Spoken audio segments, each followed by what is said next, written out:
Deus para nós. Pastor Ana, seja bem-vinda. Também damos as boas noites ao Volmir e a Eliane, que está na captação das imagens. Boa noite também a você que está conosco para estudar a Palavra de Deus. O estudo, ainda que feito à distância, quer animar a vossa participação. Portanto, não deixe de enviar a sua pergunta, comentário, o local de onde és, lá no nosso chat. E também podes fazer no WhatsApp do telefone da nossa comunidade, para facilitar a nossa comunicação. Nós nos encontramos nesse tempo comum, que é o tempo do domingo pós-Pentecostes, né? E este período a gente é ladeado, é cercado pelo orientador do Pai, do Filho e do Espírito Santo. E é nosso desejo de que o Espírito Santo esteja conosco e nosso estudo também esteja com vocês que nos acompanham. Saudamos vocês com um dos lemas bíblicos que integram o texto que será estudado por nós nesta noite. Isaías capítulo 50, versículo 4a, que diz: O Senhor Deus me ensina o que devo dizer a fim de animar os que estão cansados. Palavra que vem também para nós. Eis que nós nos reunimos como pessoas bonitas, criadas à imagem e semelhança de Deus, pessoas chamadas também por Ele para falar o que Ele quer, e falar aos cansados e também aos espraiados, já que nós estamos na véspera do feriado aqui, feriado Farroupilha, né? Espraiados são as pessoas esparramadas, perdidas, aquelas que passaram pela cerca. No nosso estado é feriado, né? Para alguns, né? Para alguns trabalhar. Convidamos, portanto, para alguns descansarem amanhã e outros para trabalhar, e nesse momento nós queremos cantar. E enquanto isso, temos um desafio para vocês que estão em casa. Tá? Coloquem lá no chat da comunidade, no WhatsApp, e também no WhatsApp da comunidade, que o telefone é 999323986. Repito, são 3 9s, 32 39 86. Qual é o desafio? Que enquanto nós vamos cantar, que você responda o que é um profeta ou uma profetisa e o que essa pessoa faz. Então, o que é um profeta e uma profetisa e o que essa pessoa faz. Vamos cantar?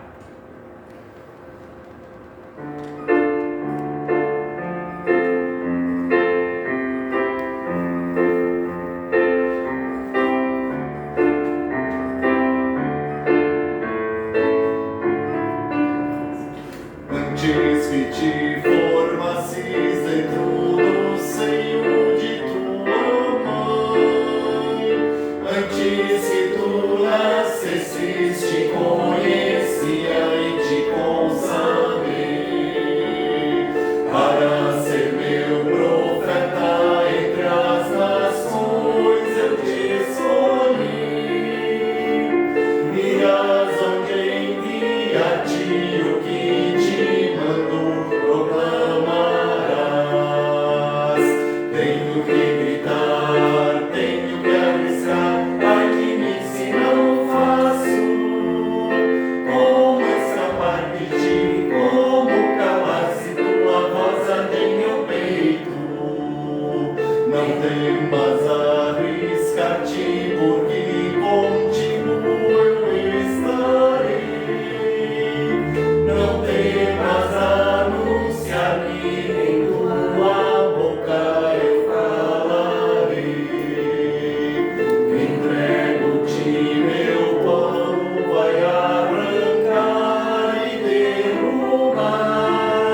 os olhos, temos um momento de oração.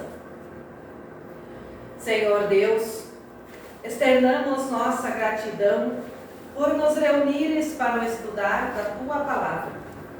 É bom fazê-lo nesta modalidade, pois assim levamos os Teus ensinamentos até os ouvidos das pessoas que têm prazer em Te ouvir. Que esse trabalho possa fortalecer quem já Te serve e quem sabe animará mais pessoas para assumir o ministério, seja ele ordenado ou não. Dá-nos a presença do Espírito Santo. Por Cristo, Teu Filho e nosso Senhor. Amém. Queremos acolher algumas pessoas. Também essa noite, vocês não conseguem ver em casa, mas também temos a presença do Cássio, que está fazendo algumas imagens para alguns vídeos ainda, para a celebração e para a devida celebração assim, de reconhecimento da presença luterana aqui nos últimos 200 anos em São Leopoldo e no Brasil. Queremos acolher algumas pessoas, né, Vamos ver quem nos acompanha. Vamos ver quem nos acompanha. Tu não trouxeste teu celular? Eu deixei meu celular descansando em casa. Bem, eu trouxe o óculos, né? Ainda bem. E aí, para ver a turma aqui, né? Tem a Eliane que está conosco aqui, ela está participando aí também conosco, né? Só não respondeu a pergunta ainda, né? Feita, né? Também a Joana Carolina. Joana Carolina está nos acompanhando em casa, quero ver que também o Tainan está junto. Patrícia Capel. Só se te acompanhar, né? Estavam saudosas dela, não compareceu ontem no nosso coral, né? Um abraço. Cobrando de tabelinha, né, Patrícia? Um abraço para ti. Também temos a Maria Bernadette Feistrecker, ela diz boa noite, assistindo com o Paulo, aqui em São Leopoldo. Rosane Duc Boemi, também é integrante do nosso coral, né? A família do Zé, lembra? Me pergunta todos os nomes, aí eu não vou saber, né? Também a Sirlene Thomas está conosco. A Patrícia já está se desculpando que foi por força maior, né? Claro, a gente entende, né? Se não tivesse sido por força maior, faria conosco, né? O pastor está para cobrar hoje, Patrícia. Já deu uma direta da Eliane. Hoje eu estou. A Celira Steinmetz também. Ela diz abençoada noite para vocês, pastora. Muito obrigado também, desejamos que vocês tenham uma abençoada noite. Isso aí. Ninguém respondeu aqui a pergunta ainda, né? Que nós fizemos. O que é um profeta ou uma profetisa e o que essa pessoa faz? Também ainda aproveitamos para acolher a Zinaide Feistrecker. Um abraço, Zinaide. Boa noite, diz ela. Vamos ver o que demais também assistindo aqui em São Leopoldo. Vamos ver então. Vamos ver o nosso texto. Porque o texto vai nos dizer sobre os profetas, né? Mas as pessoas ainda podem continuar respondendo, né? O que é um profeta ou uma profetisa, o que ele faz, né? A canção que Volmir nos agraciou aí já respondeu, né? Exatamente. Então hoje também pensando assim na turma que está em casa e que não sabe ler a Bíblia, porque está pensando só em descansar, né? Vamos hoje projetar o texto. Vou pedir então que a Eliane foque ali, para que vocês possam acompanhar em casa conosco a leitura do texto. Leia um versículo, pastor, você lê outro? Isso aí, pode ser. Então hoje nós vamos nos ocupar com o estudo do profeta Isaías, especificamente o capítulo 50, os versos 4 a 9a. E o versículo 4 diz: O Senhor Deus me ensina o que devo dizer a fim de animar os que estão cansados. Todas as manhãs Ele faz com que eu tenha vontade de ouvir com atenção o que Ele vai dizer. O Senhor Deus me deu entendimento e eu não me revoltei, nem fugi dele. Ofereci as minhas costas aos que me batiam e o rosto aos que arrancavam a minha barba. Não tentei me esconder quando me xingavam e cuspiam no meu rosto. Mas eu não me sinto envergonhado, pois o Senhor Deus me ajuda. Por isso, eu fico firme como uma rocha e sei que não serei humilhado. Pois o meu defensor está perto. Alguém tem uma causa contra mim? Então vamos juntos ao tribunal. Alguém quer me processar? Que venha e apresente a sua acusação. O Senhor Deus é quem me defende e por isso ninguém poderá me condenar. Então esse é o texto que está à nossa disposição essa noite, um texto riquíssimo, né? Exato. De informações que nós queremos depois detalhar no nosso estudo verso por verso. Temos em nossas mãos para o estudo então o texto do profeta Isaías, que era um profeta do seu tempo. Quando você ouve a palavra profeta, o que vem à sua mente e o que essa pessoa faz? Então, novamente, né, é nos colocada essa pergunta: o que o profeta faz? Será que as pessoas já tinham lido muito sobre os profetas ou ouvido, né, sobre eles? Enquanto vocês escrevem, pensam, né, sobre essa pergunta, nós vamos cantar Nos Campos do Mundo. Ajudam a cantar aí, porque é uma canção nova, né? Mas ajudam em casa, nós queremos ouvir vocês a partir de casa cantando conosco.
Muito bem, né?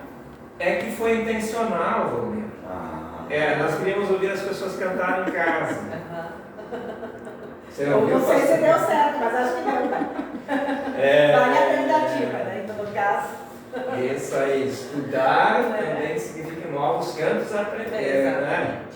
Uma pena que ele não figura entre os nossos cantos oficiais. Ele é bem conhecido, né, Pastor Maurinho? Mas assim, pouco cantado. É bem conhecido, né?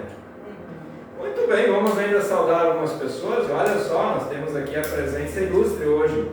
Isaías Steinmetz. Conhece? Nosso colega, né? Futuro? Não, já é colega, né? Colega já é, mas aqui em São Leopoldo. Então Isaías já deve estar com as malas. Pelo menos, não sei se começa a empacotá-la já, mas deve estar no processo, né? A Patrícia Capel disse que o profeta é aquele que anuncia e colocou especificamente sobre Jesus. Também acolhemos o Rui Rutsatz.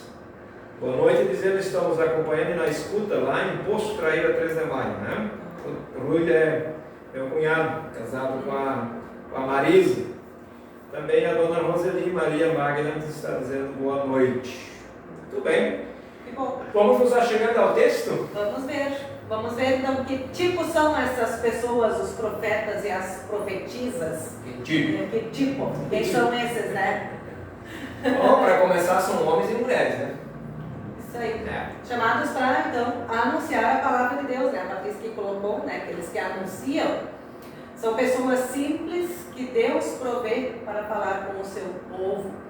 Mensageiros também da vontade de Deus, né? Aquilo que o povo é chamado a fazer e a viver. E na Bíblia temos quantos profetas?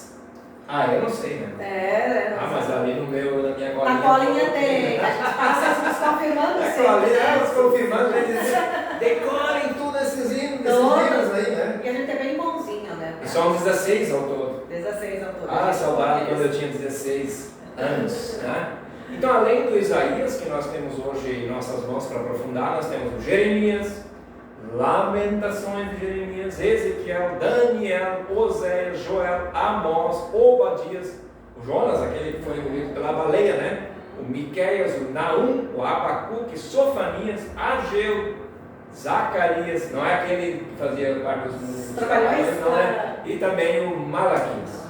É uma turminha boa, né? É uma baita turma, 16, dá para fazer uns quantos times de futebol, né? Eita, uma turma grande. Sem esquecer que tem outros profetas que não têm um livro em seu nome, né? São os não literários, né? E especialmente as profetisas, que em si não têm livros, né?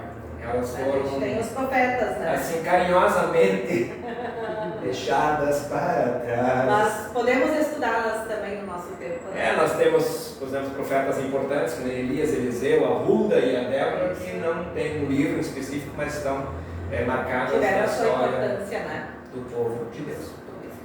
Então, o que significa profetizar? Primeiro, né, eu acho que não é a gente adivinhar, porque muitas vezes a gente quer adivinhar o que vai acontecer, né? E isso não o que está mais tem sobre nesse nós. nosso país é a adivinhão, né? Agora, em tempo de campanha política, tem cara cortando bananeira para ver quem vai ganhar, né? Se a gente fala que o profeta não inventa, mas agora é a época então de inventar muita coisa. Ele não inventa, mas pelo contrário, ele fala da realidade. Seja uma pessoa com os pezinhos bem no seu contexto, na sua conjuntura, né? Fala daquilo que está acontecendo no meio do povo e com o povo. Fala o que Deus quer que seja dito. E é interessante, né? Quando a gente fala que eles anunciam, eles também têm uma tarefa interessante. Quando eles fazem aquilo que o povo fala, também aquilo, as denúncias, né? Exatamente. De denunciar. É sempre uma mão dupla, né? Reconhece as coisas legais que estão acontecendo, mas também tem essa tarefa de apontar e dizer isso aqui não está legal, né?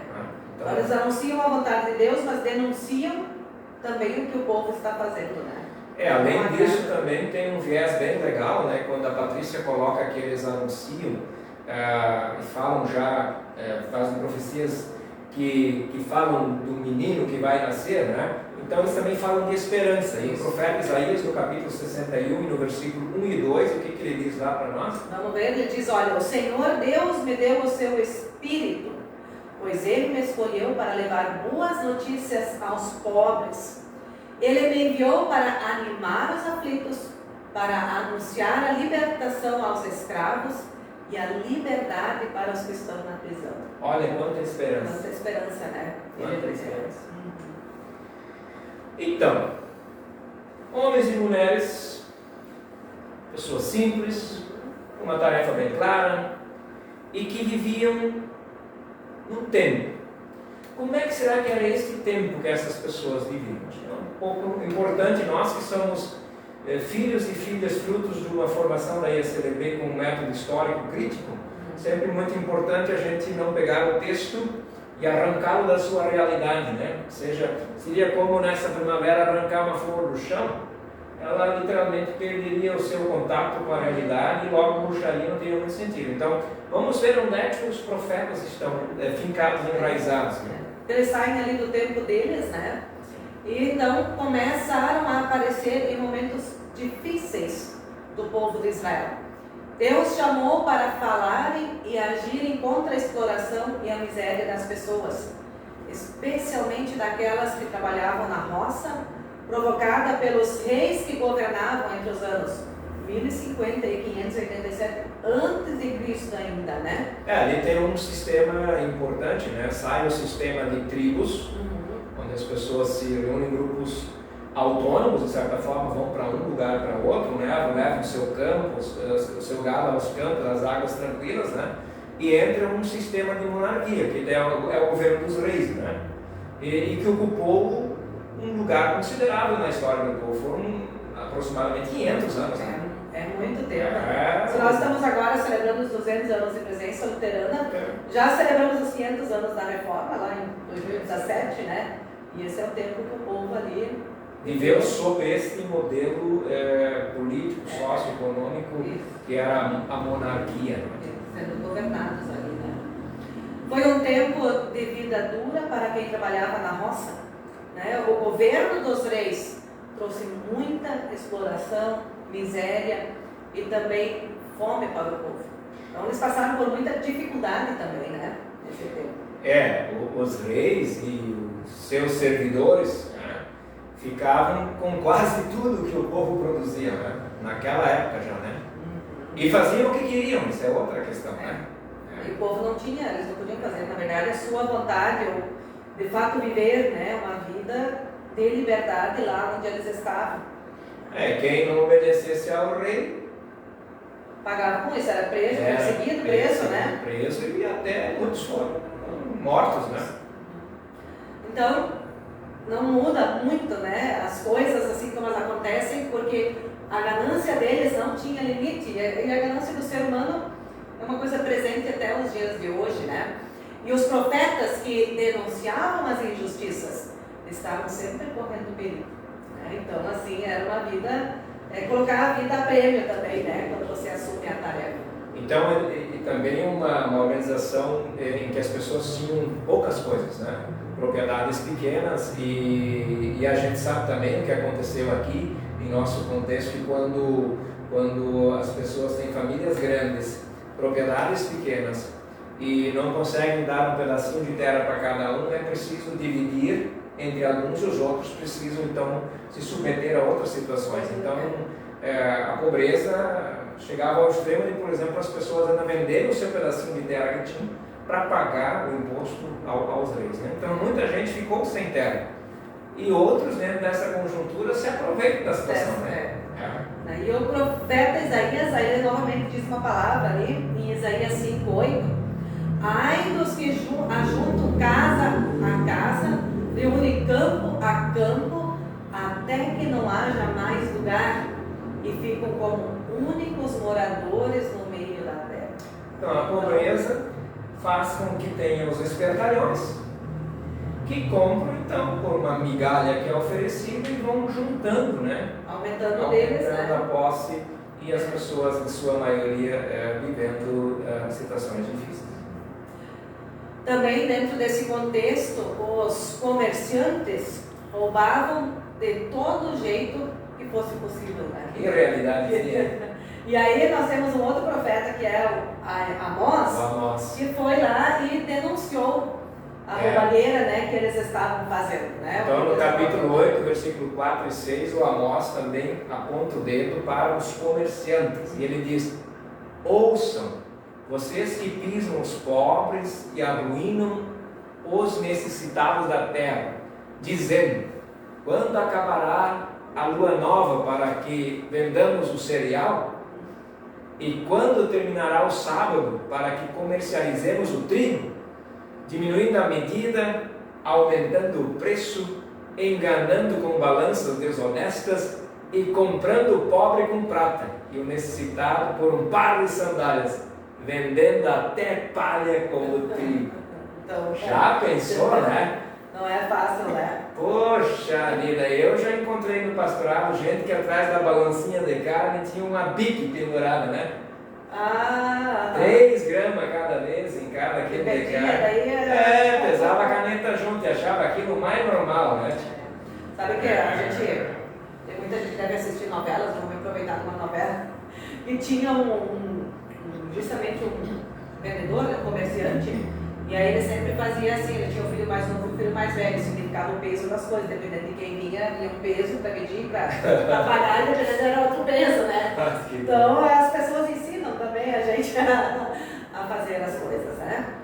Então, a realidade não era nada boa, né? Naquele contexto em que as pessoas... E numa realidade não boa é preciso encontrar alguma saída, né? Não adiantava pedir socorro para as autoridades, que a gente já viu na situação das autoridades. Não adiantava, né? Muitos juízes deixaram de julgar com justiça, né? Os líderes do povo de Israel não se importavam muito com o sofrimento e a miséria das pessoas. E eles estavam se aproveitando daquela situação que lá estava. Então, o outro profeta, o Miqueias, percebeu isso muito bem quando ele escreve lá no capítulo 3, versos 1 e 2: escutem, líderes e autoridades de Israel, vocês deviam praticar a justiça e, no entanto, odeiam o bem e amam o mal. Vocês tiram a pele do meu povo e arrancam a carne dos seus ossos. Justamente, né? Essa era a situação em que vivia esse povo. E aí, dentro desse contexto, também vem a pergunta para nós, né, pastor Maurício? E aonde está Deus? Onde está Deus nesta conjuntura? Porque eu penso que muitas pessoas... Nessa realidade, onde está Deus? Fazem essa pergunta, né? Onde está Deus? E se a gente vai olhar, Deus, ele é contra essas injustiças e maldades que estavam acontecendo, né? Os seus mensageiros, os profetas, as profetisas, eles denunciam a opressão e as injustiças que o povo estava passando. Né? E por isso, justamente por isso é que eles foram perseguidos pelas autoridades do seu tempo, foram presos, né? Isso também a gente vai olhar lá no relato de Jeremias, né, um dos profetas, capítulo 37, versículos 11 até 21, vai trazer, né, esse relato também. Jesus, ele não foi alguém que não tomou conhecimento dessa situação. Ele lamentou, ou até, de certa forma, exortou, né? No sentido assim de relembrou, né? Quando ele diz lá em Mateus 23, 37, Jerusalém, Jerusalém, que mata os profetas e apedreja os que foram enviados. É um alerta, né? Ali para as pessoas daquele tempo. O texto, e qual o seu ensino para nós? Essa é a próxima pergunta, né? As pessoas podem colocar ali para nós, né? O que ele traz de ensinamento? Já vimos quem são os profetas, as profetisas, o lugar onde eles viviam, né? Onde eles compartilhavam da vida deles. E agora, então, qual é o ensino que nós temos, né? O que nós podemos aprender também deste texto para nós? A Patrícia aqui está nos ajudando de que eu contei os profetas a menos, né? Opa. Já estou que nem a balança do comerciante. Que nem a balança do comerciante, uma caneta Bic pendurada, diminuindo até o número dos profetas. A Patrícia contou que são 17, né? Opa!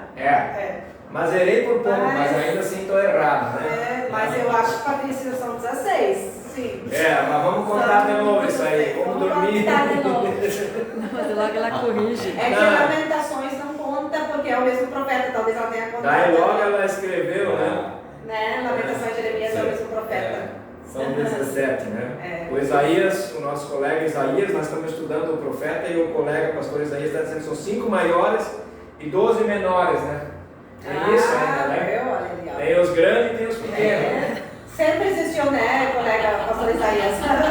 Já naquela época era assim, né? No final de semana Jesus vai se ocupar com o assunto quem é o maior, né?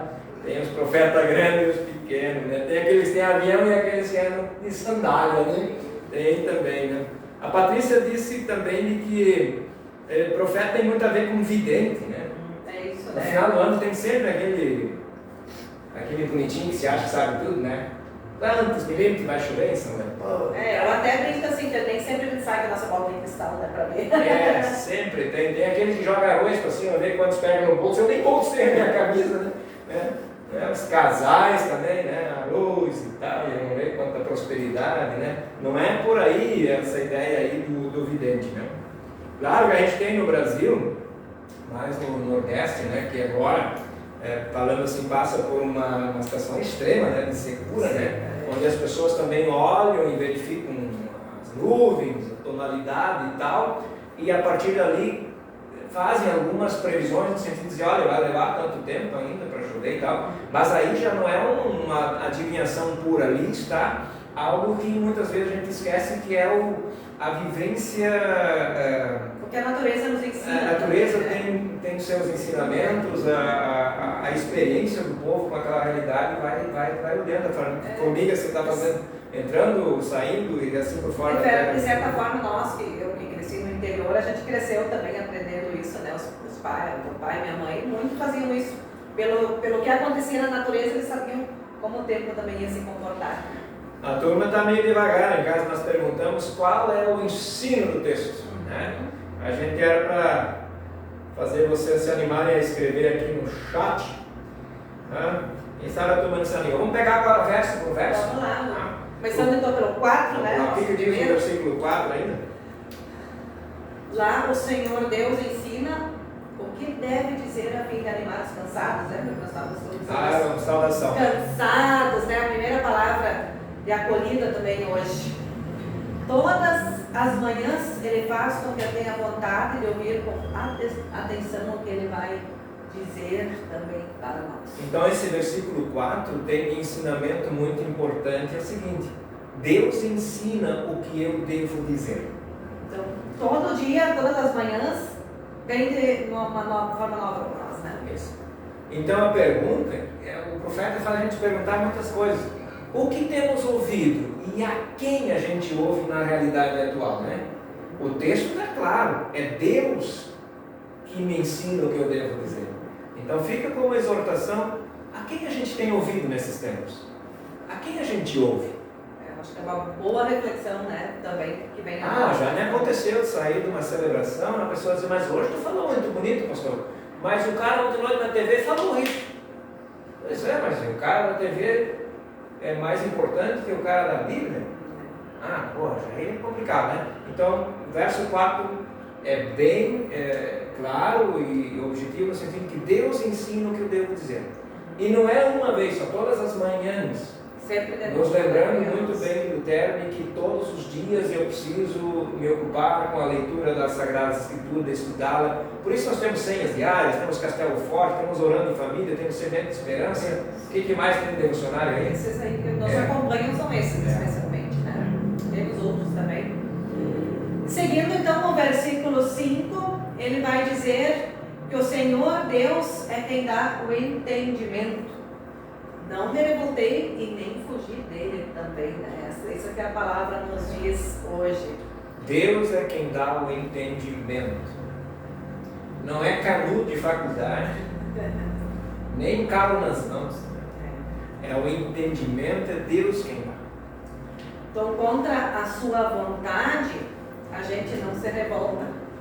E também dela não se foge e não se omite. Aí eu acho que também... É o que eu tenho visto de gente que diz assim, ou mato ou morro. Mas não é no sentido de matar. Corre pro mato ou pro morro. Não é pro mato ou morro, né, no sentido de matar, mas corre pro mato ou pro morro. O Romero está arrancando a barba. O texto diz que não pode se arrancar a barba. Né? Então, nesse sentido, né, de que contra a vontade de Deus a gente não se revolta.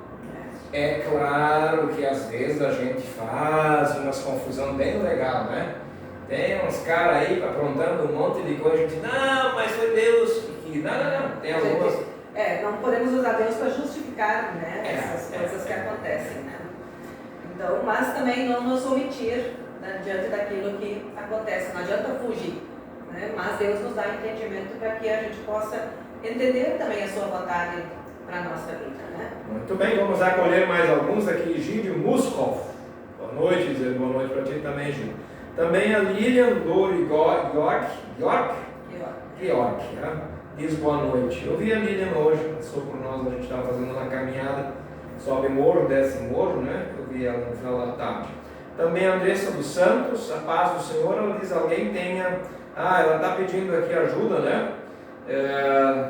Temos situações de pessoas que nos pedem ajuda aqui, a gente pede que façam contato diretamente com a comunidade, né? A gente pode colocar a Andressa em oração, né? Intercedendo a Deus e que possa ajudar aí para que chegue alguém que possa realmente abarcá-la, abraçá-la, ajudá-la, né? Mas Andressa, de repente você faz contato com o nosso WhatsApp, que foi antes disponibilizado para a gente poder ir ao teu encontro, ok? Também a Rosane diz que nós temos 5 minutos com Jesus da IELB, né? Sim, também temos 5 minutos com Jesus da IELB. Também um abraço para a turma da co-irmã da Igreja Evangélica Luterana do Brasil. Wilson Luiz Dreschler também nos saúda com boa noite. Mari Curley, boa noite. Aqui da cidade de Mata. Sabe que eu tinha vontade de ir lá naquela cidade de Mata, né? Ela diz que tem uma cidade de pedras. Foram purificadas com uma boa pedida para a gente visitar a cidade de Mata. Puder escrever para nós em Maria, onde fica pertinho de Santa Maria, pouco adianta ainda, né? Sei mais ou menos aonde, mas não me pede como chegar lá, né? Vamos seguir? Seguindo então o versículo 6. Ofereci as minhas costas aos que me batiam e o rosto aos que arrancavam a minha barba. Não tentei me esconder quando me xingavam e cuspiam no rosto. Olha só. Nossa, é forte, né? Então, oferecer as costas. As costas, né? O rosto. Às vezes na comunidade sobra tudo para um e a gente diz assim, tem as costas largas do cara, né? Então sempre tem, né? Oferecer as costas. O rosto e não se esconder dos xingamentos e das cuspidas. O que Jesus diz no Evangelho? Jesus vai dizer, ofereça outra face, né? É um sinônimo disso que está colocado aí, né? Então a gente sempre entende que o pastorado, né? Que o ser sacerdote, sacerdotisa, o ser cristão, tem a ver com trabalhar com as mesmas ferramentas, né? Não, a gente tem uma posição de oferecer as costas, aqueles que adoram bater, então está aqui bate nas costas, né? Agora os políticos estão batendo muito, né? Mas aqui é um outro bater, né? Oferecer o rosto, não se esconder, né? Dos xingamentos e das cuspidas. Bastante forte esse versículo 6, né? É um desafio. Acho que quando Jesus diz para oferecer outra face, justamente ele tem que enfrentar também as situações que não são colocadas, né? Nem sempre é fácil. Mas eu ainda entendo, né, que é uma pedagogia de desarmamento que está aí, né? Se eu sou agredido e a pessoa que me agrediu está esperando o quê? Não responder na mesma moeda. Que é a pessoa que me agrediu está esperando que eu vá agredir. Claro, exatamente, responder, né? E na medida em que eu não respondo com a mesma moeda, a pessoa ela fica desarmada, desorientada na sua ação e de certa forma também vai estar pensando, né? E às vezes termina por ali, né? A ideia acho que é essa, né? Às vezes chega até numa cadeira, mas tudo bem, né? Muito bem, seguindo o versículo 7, mas eu não me sinto envergonhado, pois o Senhor Deus me ajuda. Por isso eu fico firme como uma rocha e sei que não serei humilhado. Não ter vergonha da vontade de Deus, né? Eu acho que isso é um desafio. O Romir, que é o presidente da comunidade, está aí, também acompanha o nosso processo de reflexão, né? Com a ausência muitas vezes de pessoas nas nossas atividades, né? A gente gostaria que as pessoas participassem mais. E eu às vezes eu tenho assim um pressentimento de que as pessoas no domingo de manhã recebem a visita e têm vergonha de convidar a visita de vir no culto, né? A gente deveria ter um pouco menos de vergonha e de convidar as pessoas para vir na nossa comunidade. A gente tem coisas maravilhosas que são oferecidas e que fazem bem, que estão dentro de uma proposta evangélica de consulterano, né, de trabalho, e as pessoas às vezes nos dão a impressão que tem vergonha, né? Eu acho que o convite ele é feito sempre também, né? Não apenas quando a gente pode receber, mas assim, de nós também sermos profetas, de anunciarmos, né, a vontade de Deus para as outras pessoas. Né? Nós também, como no sacerdócio geral, temos essa função, né? Uma outra questão que ajuda para que a gente não tenha vergonha é ter essa altivez, né? Essa certeza no coração da gente de que Deus não vai nos deixar na humilhação que a gente passa, né? De que a gente não está ali sendo humilhado sozinho, né? Cristo se humilhou no nosso lugar, né? Então isso também nos ajuda a não ter vergonha. De dizer, vamos junto no culto, se a pessoa vai nos dizer um sim ou não, ela tem essa possibilidade, né? E a gente não deveria ficar triste por ouvir uma resposta diferente, mas não deixar de fazer o convite. Antes de seguir, vamos acolher mais algumas pessoas. Laudete Nelson Wegner diz boa noite. Laudete, acho que é de Sinimbué, assim. Marinho Varesh, boa noite, sempre de ouvidos ligados. Então a Maria aqui aceitou a provocação. Pastor, a minha cidade fica a 90 quilômetros de Santa Maria. Uma boa dica, né, Maria? Sabe, a gente vai conhecer a cidade de Mata, vale a pena conhecer a cidade. E chegamos lá no versículo 8, que diz: pois o meu defensor está perto. Alguém tem uma causa contra mim? Então vamos juntos ao tribunal. Alguém quer me processar? Que venha e apresente a sua acusação. Então, vem as perguntas, né? Se alguém tem alguma causa contra, e aí ele diz, olha, vamos resolver isso também juntos, né? Então, no ofício de servir a Deus como profeta, como profetisa ou pessoa batizada, temos que ter a fé que o nosso Deus está perto. Assim como ele afirma também, olha, o meu defensor, o meu Deus, ele está perto. Ele está comigo nas situações. Tanto que a gente não teme acusação, pois ele também está conosco. Deus está conosco. Jesus também é entre as suas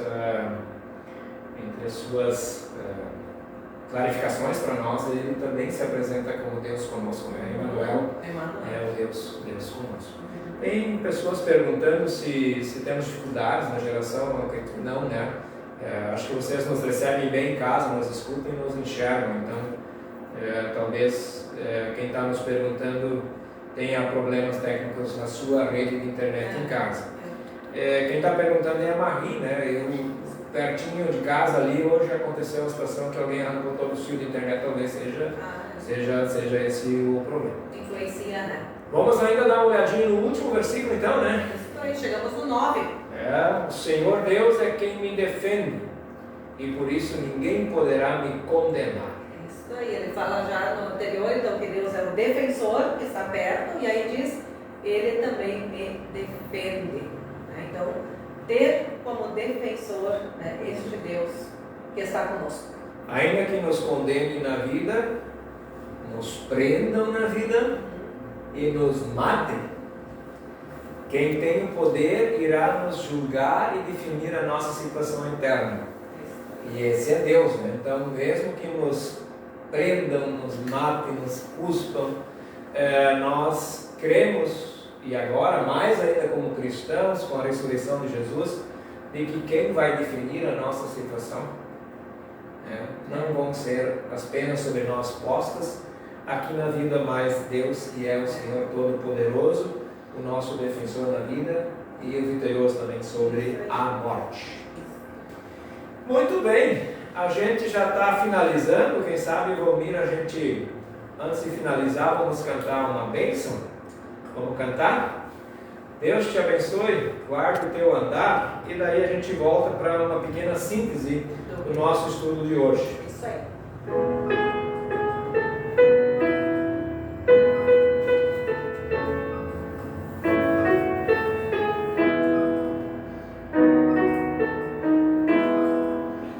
Deus te abençoe, guarde teu andar, mostre a cada passo como caminhar. Quando vier a noite, não puderes ver, seja Deus a luz para te guiar.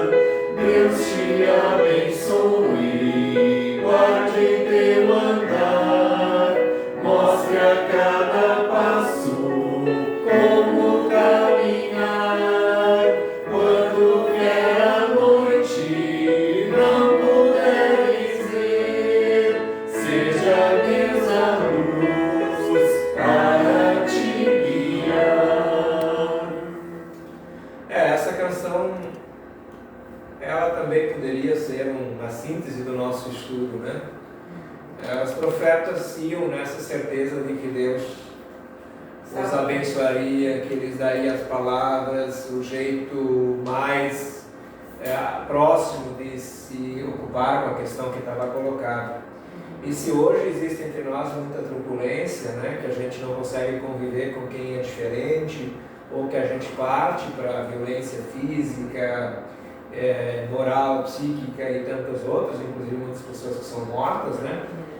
Pensando isso 500 anos antes de Jesus, né?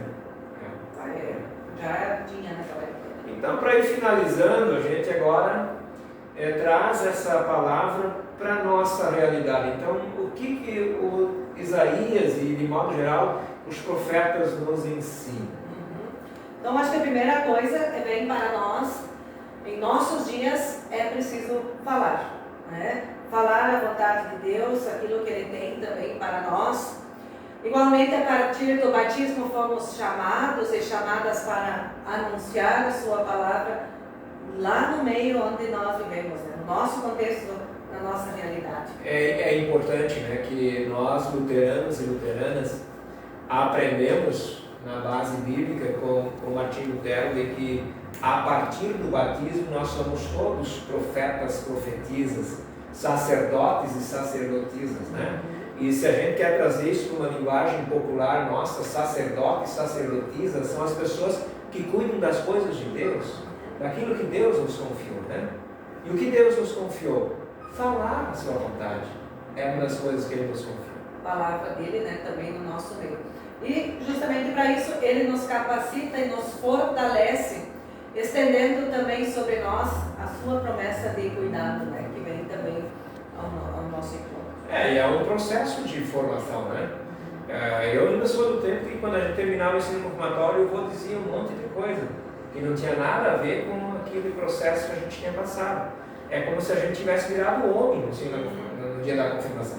A gente ganhava uma carteira, ganhava uns pila, uns trocos para gastar, e tinha outras orientações que não dá para dizer que no estudo bíblico, né?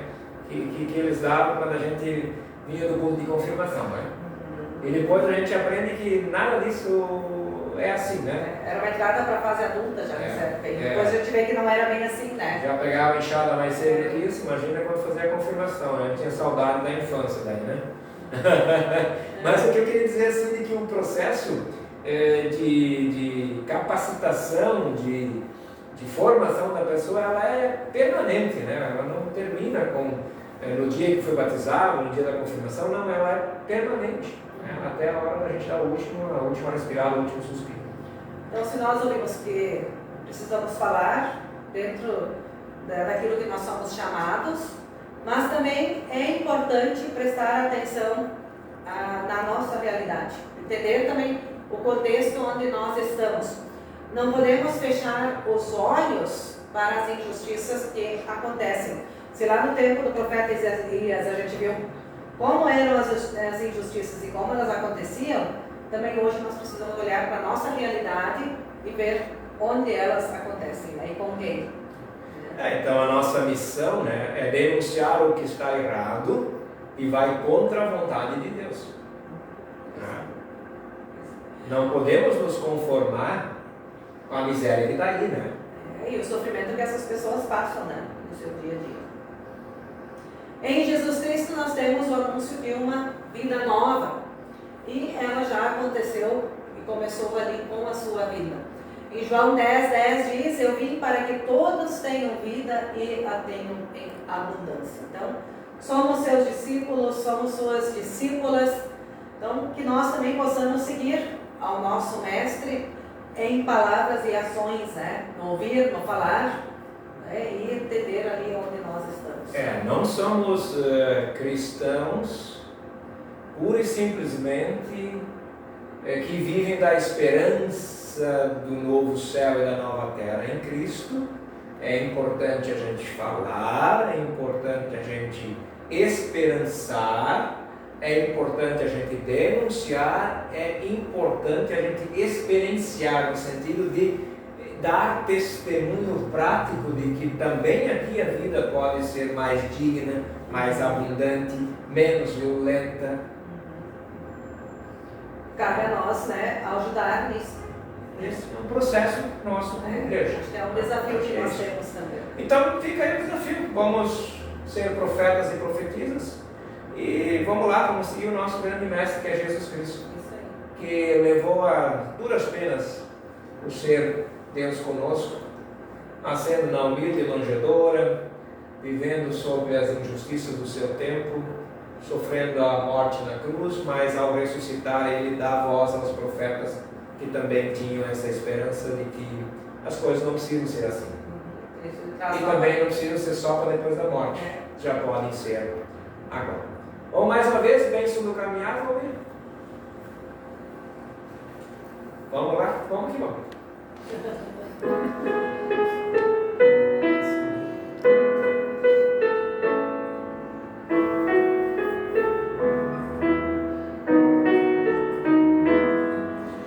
Deus te abençoe, guarde teu andar, mostre a cada passo como caminhar.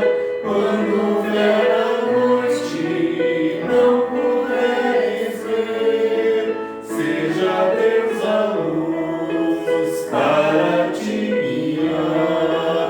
Deus te abençoe, guarde teu andar, mostre a cada passo como caminhar.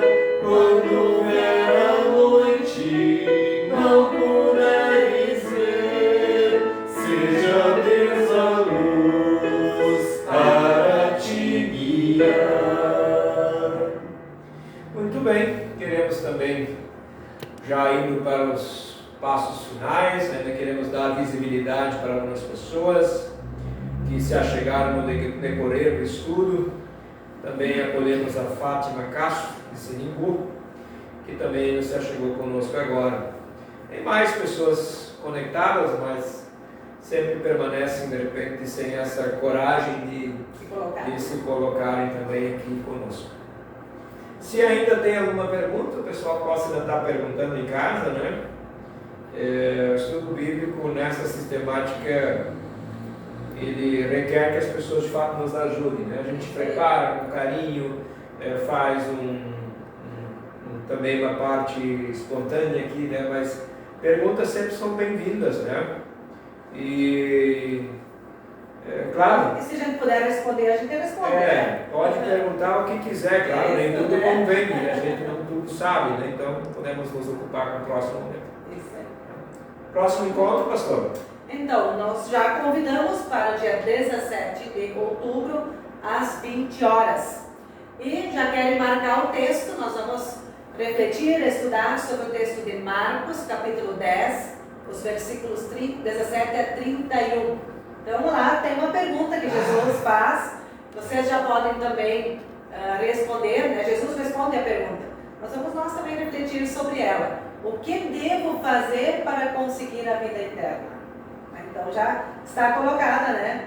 Ela vem dentro dessa mesma reflexão que a gente tem esse final de semana no Evangelho de Marcos, onde os discípulos estão conversando de quem vai sentar de um ladinho ou do outro ladinho, né? No dia em que Jesus for por reino dos céus à direita ou na esquerda, ou no melhor lugar, né? Então aqui também a pergunta é de novo, o que eu devo fazer para conseguir a vida eterna? Aguardamos a todos. Vamos matutando aí sobre a pergunta. Um bom começo é ser profeta e profetiza, né? Já nesse nosso Um bom começo é falar o que Deus quer que seja falado. Também acolhemos aqui no Engel Wendland, lá de Sinimbu. Patrícia Capri está dizendo, boa pergunta, né? O que eu devo fazer para conseguir a vida eterna? Vamos refletir sobre isso. Essa pergunta é cabulosa. Tem gente fazendo tanta coisa. Muito bem. A oração de hoje nós queremos também assim fazê-la de uma forma é um pouco diferente, a gente já falou mais do que o papagaio verde na primavera, né? Esperando os cachos de pinhão para roer, né? Deixar um pouquinho para a próxima, Vamos né? deixar um pouco para a próxima, né? Vamos cantar o hino O Dia Passou. E esse canto vai como nossa oração nesse final de quinta-feira, véspera de feriado aqui no Rio Grande do Sul.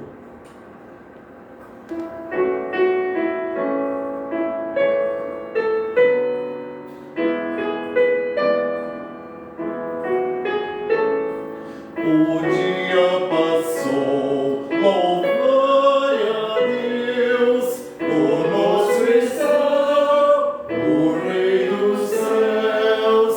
A noite vem, não há temor, paz e perdão vem do Senhor, e amanhã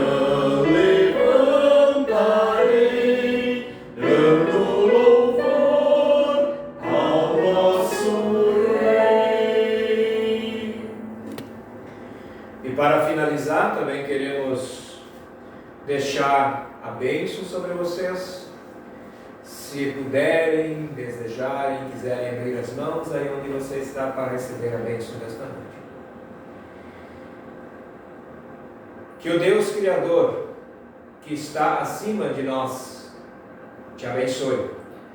Que o Deus Salvador, que está abaixo de nós, te carregue. Que o Deus Santificador, que está em nosso entorno, te fortifique. Que o Deus Triuno, que está à nossa frente, nos guie sempre. Amém. Deixamos, né, Ângela, o nosso abraço. Um abraço a cada um. Um abraço também do Volmir, que está aqui na música, na condução do piano, também a Eliane, que está na captação das imagens, também é o Cássio, que pegou imagens para um vídeo bicentenário ainda da presença luterana. Desejamos a vocês Boa noite, né? um abençoado descanso e, é claro, até o dia 17 Esperamos. de outubro. Isso aí.